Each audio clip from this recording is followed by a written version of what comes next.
A Rams rock of an offensive lineman has called it a career, announcing his retirement. Who's going to be his replacement? What other massive questions do the Rams need to answer this offseason? That's coming up next on Locked On Rams.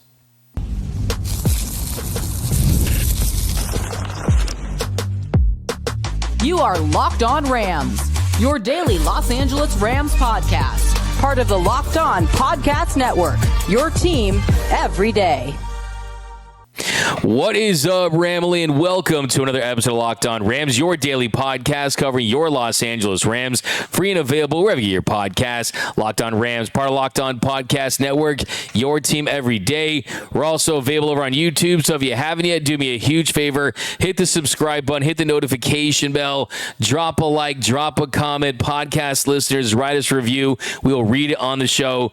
My name is Doug McCain. Friends call me D-Mac. You can follow me on X and Instagram at DMAC_LA. I've covered LA sports for over a decade, 24/7 sports, Bleach Report, SI, Dodgers Nation, the LA Sports Report. Also do NFL radio for Westwood One. Today I'm flying solo, the People Champ, Mr. Travis Rogers.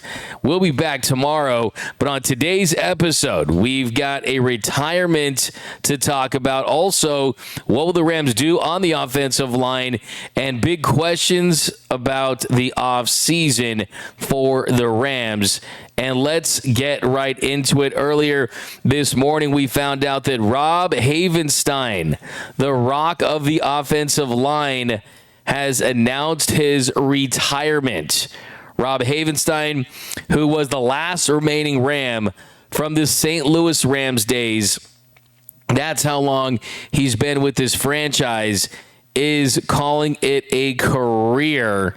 And before we talk about his replacement, I think it's really important to really talk about what Rob Havenstein meant to this offensive line. I mean, 11 seasons with the Rams, someone that has really put on for this franchise through the ups and downs, someone who gave his heart and soul to this franchise, stability at a very important position. And he had a long post on Instagram, but because I love Rob Havenstein so much, I got to read it. He says, 11 years, 150 plus starts, 4-time captain, 4 NFC West championships, 2 NFC championships, and a 1-time Super Bowl champion.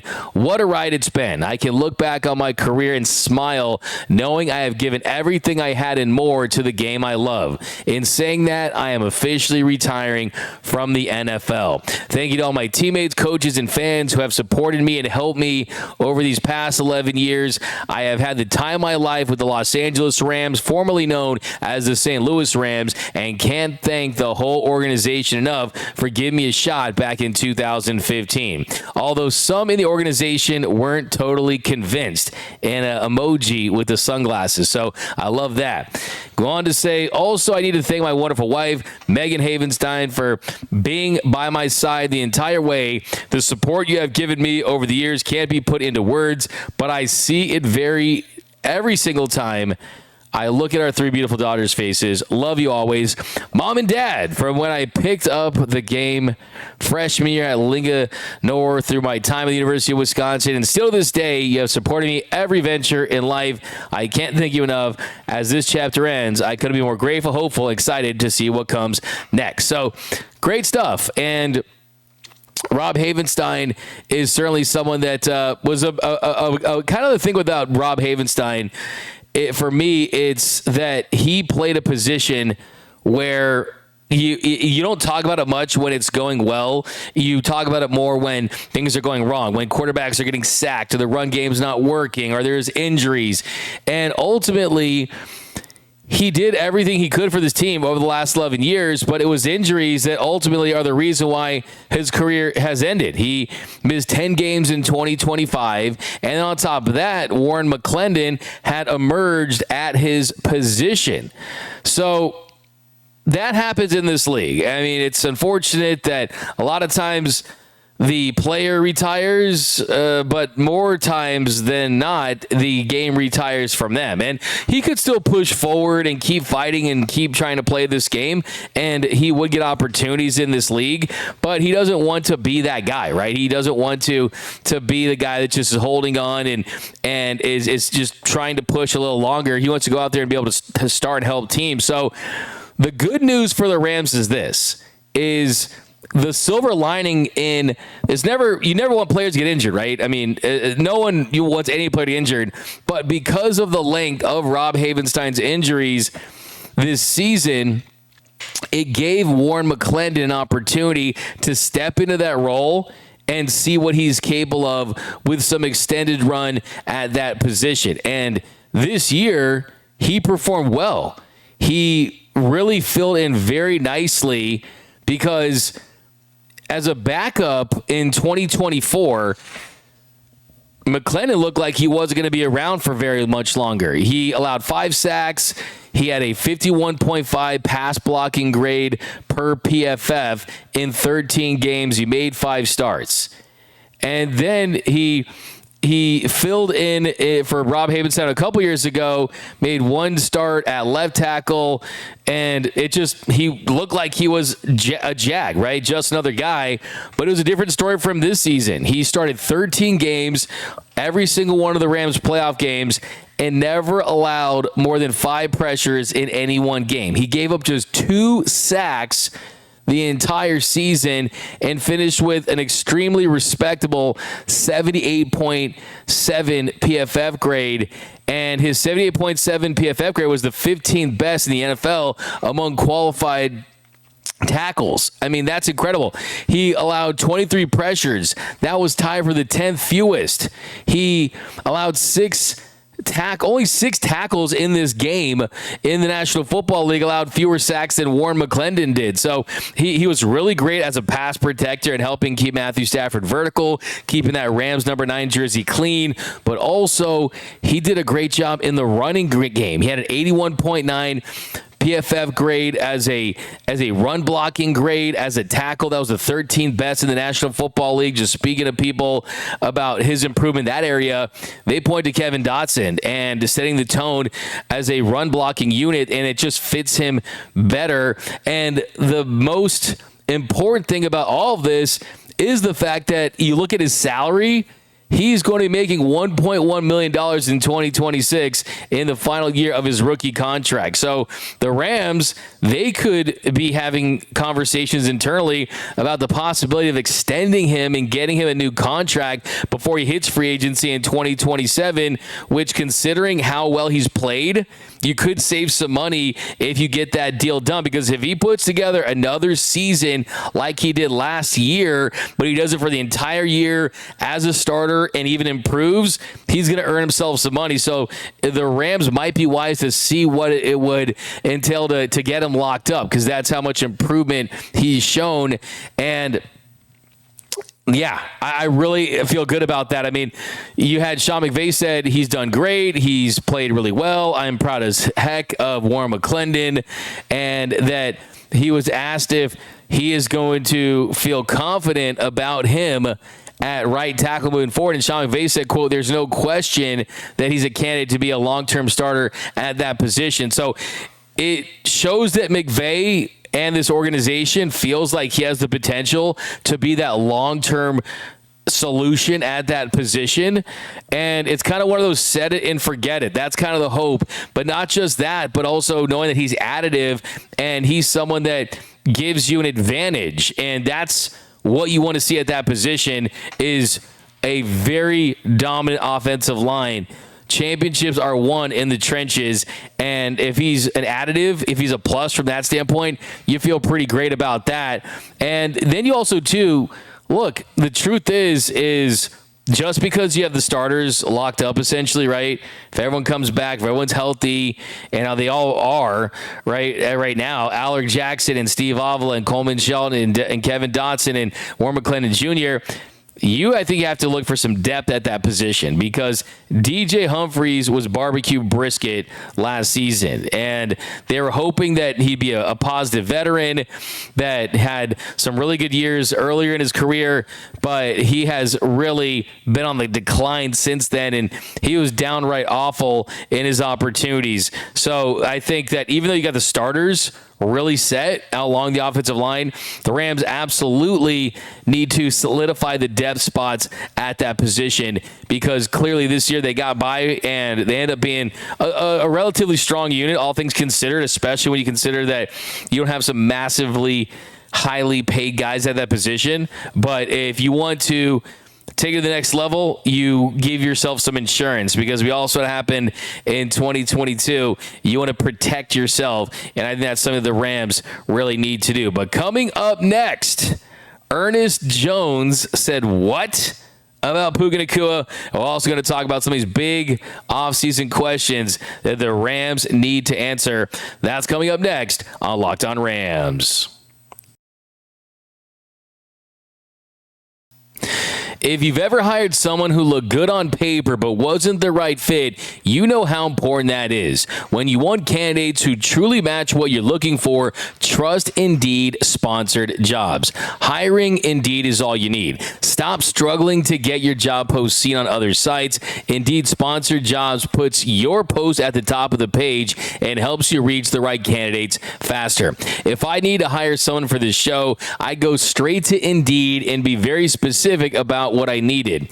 Real experience, not just a resume buzzword. Instead of struggling to get your job post seen, Indeed sponsored jobs helps your listings stand out and reach quality candidates faster. Sponsored jobs boost your post to the people who are the best match for your role, and that makes a real difference. According to Indeed data, sponsored job posted directly on Indeed are 90% more likely to report a hire than non-sponsored jobs.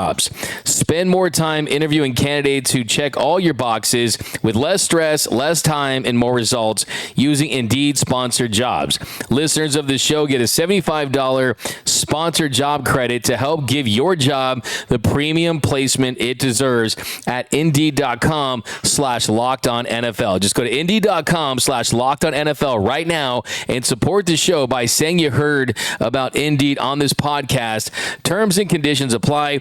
Hiring, do it the right way with Indeed.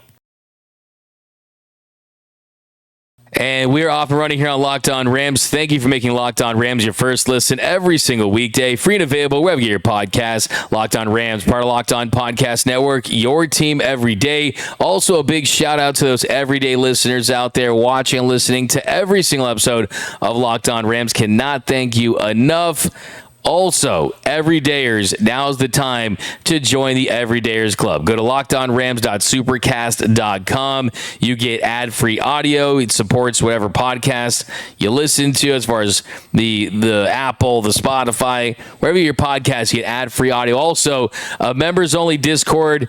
You get exclusive merch. You get exclusive content. So definitely join that Everydayers Club. This is going to be the most important offseason in Rams franchise history as far as I'm concerned. I don't even think that's a bold take, a hot take. It's just an absolute reality at this point. But all right, here our second segment. We're going to continue to unpack the Ernest Jones and Puka Nacua little beef here. And after Puka Nacua tweeted out the laughing, crying emoji and Sam Darnold, Ernest Jones quote tweeted and said, "Ain't your goofy you know what at home?" Something like that. And then Ernest Jones was on the Rich Eisen show, and he elaborated after his tweet, "Ain't you at home, goofy, you know what?" That's what he said. And then when he was on the Rich Eisen show, he said about it, "It was crazy to me. One thing about me, and I'm going to stand on this, don't say nothing about my teammates. Nothing. And then you talk about my quarterback, I'm not going for it. So I get on my phone and people are texting me, telling me congratulations, and this pops up. and I'm the ultimate teammate. Don't say nothing about my guys, like I said. So, of course, I had to respond to an old teammate of mine. So, look, I mean, nothing to see here. I think the big takeaway in all this is Puka Nacua has reached a level of fame where he made people that did know who Ernest Jones was know who and find out who Ernest Jones was, right? That's the level of fame for Puka Nacua. I'm not going to harp on it. I mean, look, just kind of looking back at that video, like I said on Monday's show, I cared more about the tweet than the video of him being having some adult beverages, right? I mean, look at that video. Look at the video of Puka Nacua with the adult after he kind of looks a little wasted, right? I mean, he's got a dude who clearly his job is to make sure that Puka's okay and to kind of take care of him. He's going in the back seat of a car. It's not like he's driving his own car. The dude's 24 years old, right? I mean, he can have some fun, right? I mean, like he's not hurting anybody. He's not doing anything illegal by doing that. I just don't think that.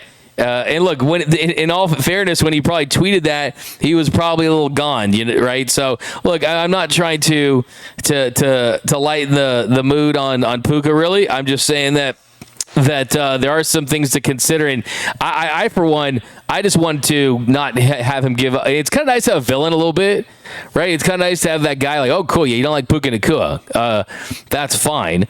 But I think just from his standpoint, I just don't want him to do things that the organization doesn't want him to do. And from what I've told, they're not very thrilled about just some of the antics, and I think he's going to clean some things up. I don't think it's he's ruining the world or whatever, and this and that. There was some talk that about him helping Sam Darnold getting helped up, and that's what he was laughing about. That was kind of debunked, but yeah, I think it's we're fine, and we can end the Puka conversation. Hopefully, that's the last to talk about any antics with Puka Nacua. Okay, so next thing I want to talk about on this show is where are the big swings this offseason? Where are the big swings this offseason? Is it Max Crosby? Should the Rams go after a Max Crosby in a trade? Byron Young and their number 29 pick for one of the best defensive players in the NFL, a guy that could help that position. Now, the big question here is Byron Young, 12 sacks last season. He's 27, and he is going to be entering his final year of his rookie contract. And if the Rams aren't going to extend him, well, the question becomes, do you bring in a win-now chip like Max Crosby and that 3-year, $106.5 million contract that he signed last March? And there's a lot of guaranteed money in that contract. So, look, Max Crosby loves the Rams. That's certainly a big swing. Trent McDuffie would be a big swing. That would be a big swing. Albert Breer was mentioning the possibility of this, and he said, I'm not sure the Rams make sense. They have a decision to make on paying Byron Young this year. He had 12 sacks, is headed into his fourth year, and he plays opposite star edge rusher Jared Verse, who will be eligible to do a massive second deal with the Rams in a year. So while you never say never, I guess the Rams have other areas like corner they want to attack first. So look, Breer is locked into front offices, absolutely. And kind of the question for Breer, in my eyes, would be, yes, you need to address cornerback, but you can also do that in free agency, right? You can sign guys, you can draft players, you can also make trades, or you can kind of stick to your principles in that, okay, it's more about scheming for that position. I personally of the belief that the Rams absolutely have to prioritize the cornerback position. There's no doubt about it. The Rams were depending on a guy like Darius Williams, a guy who's 32 years old, who clearly isn't the same guy.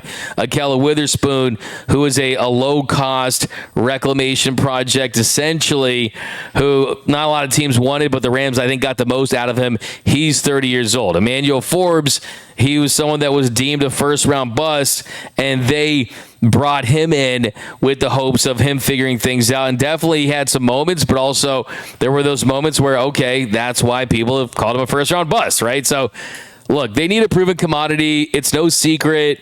If the Rams don't go out there and invest in this position, whether it be draft capital, whether it be trading for a proven commodity, whether it be spending money on a quarterback position, it will be an absolutely failed offseason. And I just don't think this Rams team is going to do that. One thing that gives me a lot of confidence that Les Snead, Sean McVay, and the powers that be within that Rams building are going to prioritize and make the right decision here is what happened from year to year from the 2024 season to the 2025 season. What was the big fix on defense?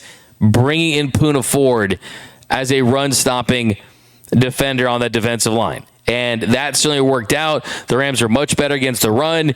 You only had a handful of examples. I mean, Chuba Hubbard, and there were those games against the Panthers, and there were some examples, but for the most part, they weren't beaten by the run as much as we saw in 2024. And it proved that, hey, we focus and we emphasize on a weakness, and we address it, and we do that with some gusto. And I just look at, we talked about some of the names on this show, and it'll be interesting to see what that entails. But the question is, how big of a swing do they take? Do they feel they need to take when it comes to that?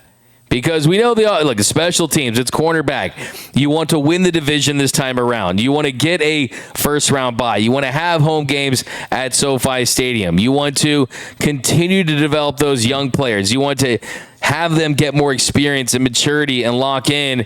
And all these things you put into a pot, and hopefully the Super Bowl is the end result. And I still think that's certainly in the cards for this team. But the big question is, how big are they going to go? Like, are they, Max Crosby big?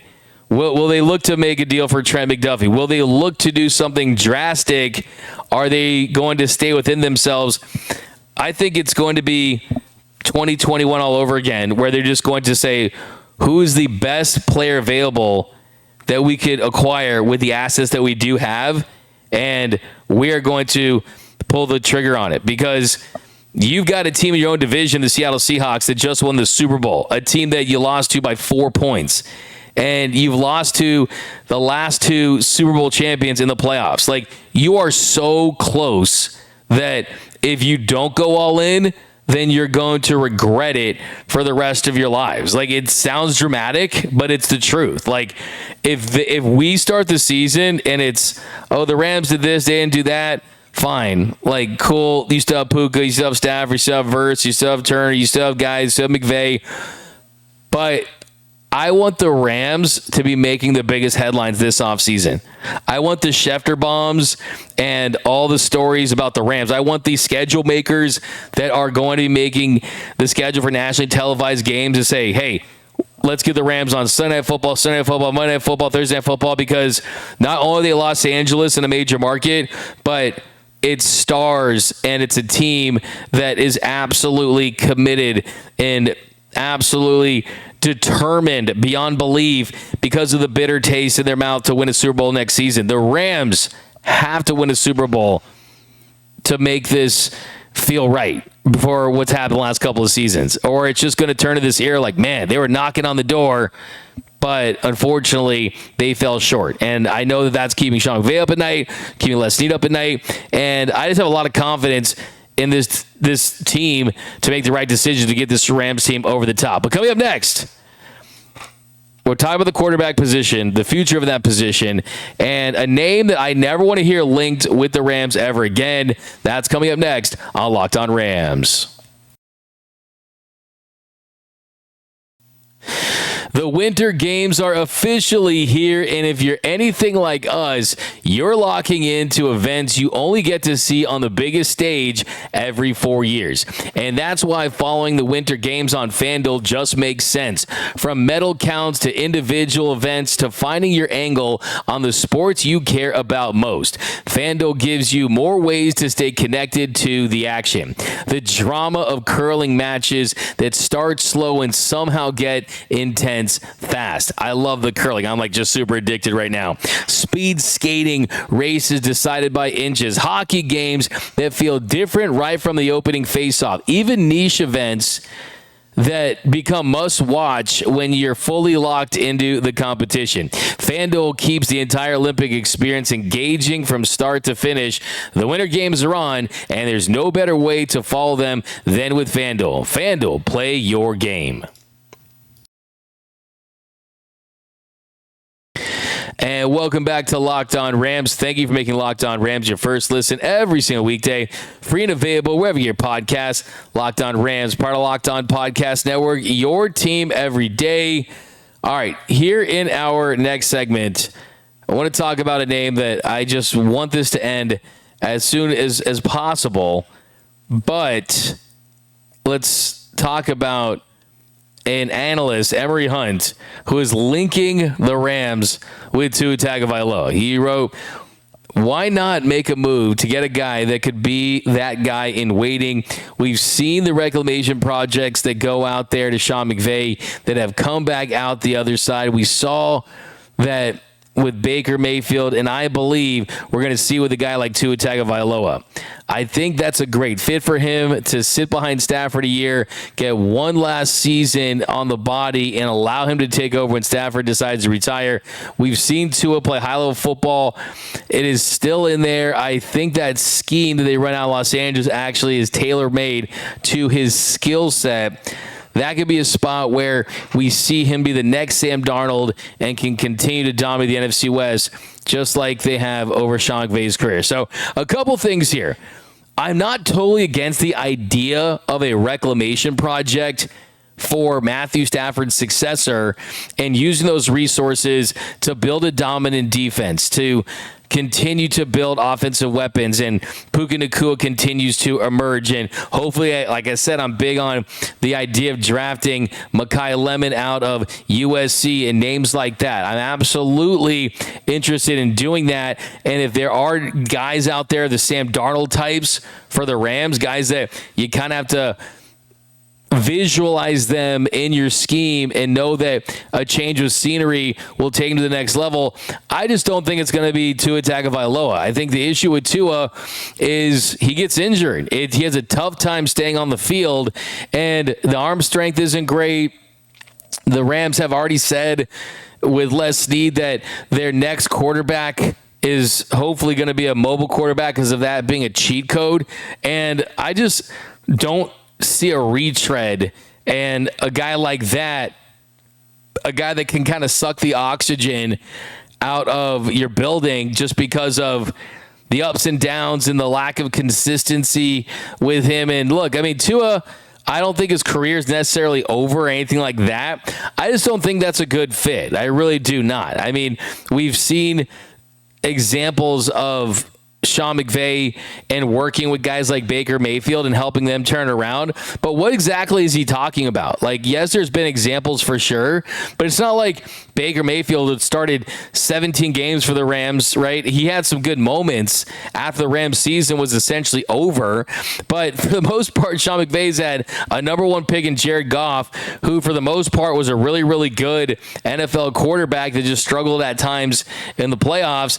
And Matthew Stafford, who I think is the best quarterback of his era in the conversation, right? As far as when he's on his best day, he takes a backseat to absolutely nobody.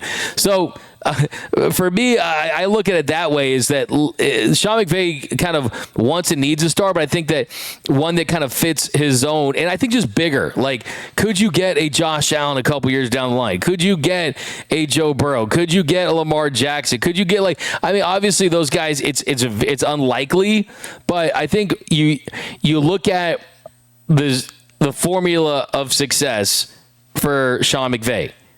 When you had a quarterback that was like a BB plus in Jared Goff, even though you had explosive offenses at the time that could lap the scoreboard, it just did not work when you faced elite defenses in the playoffs.